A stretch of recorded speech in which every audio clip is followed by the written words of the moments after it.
മന്ത്രി വീണ ജോർജ് തന്നെ മകൻ രക്ഷിതിനെ എഴുത്തിനിരുത്തണമെന്ന് രേഷ്മയും രാജേഷും വാശി പിടിച്ചത് എന്തിനാണെന്നോർത്ത് മന്ത്രിയും അത്ഭുതപ്പെട്ടു. അതൊരു പഴയ കടപ്പാടിന്റെ കണക്കാണ്. അതിനാണ് അവർ തിരുവനന്തപുരം മുളറയിൽ നിന്ന് ഇലവന്തിട്ട മോലു സ്മാരകത്തിലേക്ക് വ്യാഴാഴ്ച പുലർച്ചെ ഓടിക്കിതച്ചെത്തിയത്.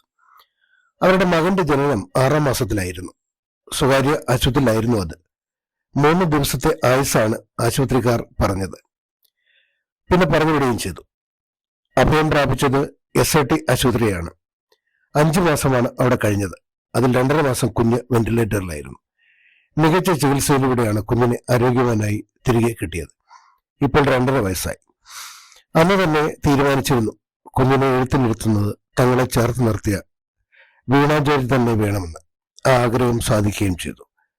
വ്യാഴാഴ്ച മോലു സ്മാരകത്തിൽ നിരവധി കുഞ്ഞുങ്ങളാണ് അധ്യക്ഷരം കുറിക്കാനെത്തിയത്.